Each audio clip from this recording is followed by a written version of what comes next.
mokolo na bilembo makambo sali ekomisi nga biyembayemba ekomisi nga bisekaseka nakoki kobomba tie nzambe alola na memi na témoignage.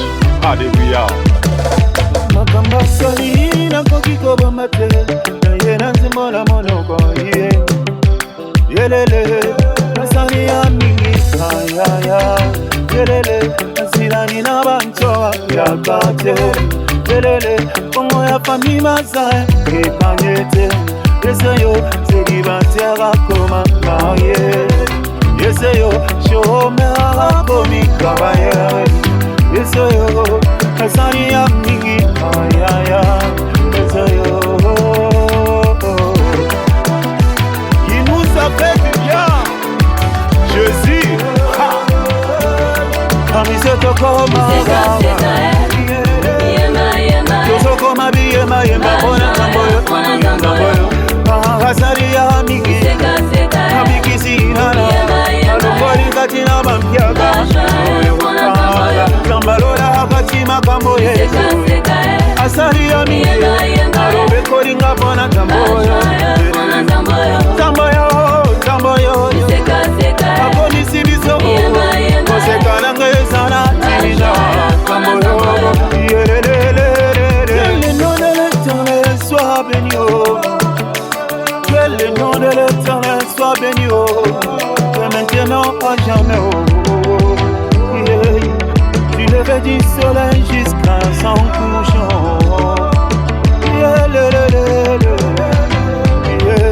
Tu m'as fait du bien, tu m'as donné les enfants.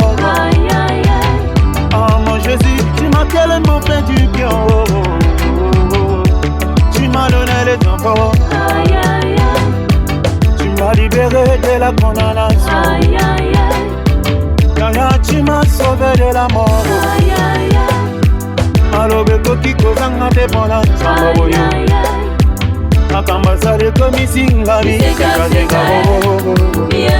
Colossiens chapitre 2 verset 14. Il a effacé l'acte dont les ordonnances nous condamnaient et qui subsistait contre nous, et il l'a détruit en le clouant à la croix.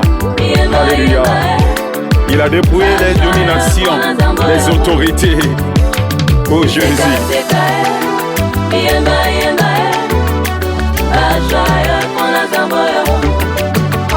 Yesu asali ngambo ndamu afungoli bikuke ambongoli makambo akomisika lelo yo yemba bebisekaseka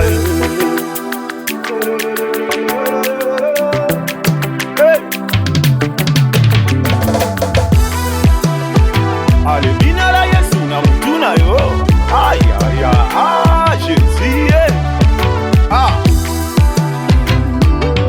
Yesu na roketo na yo tango yango yo eske babini bazayawa sema biloko tokomisi zamboyo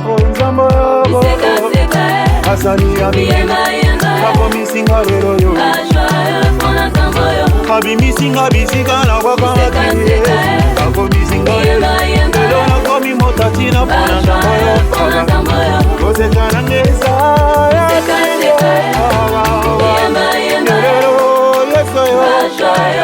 Zamboyo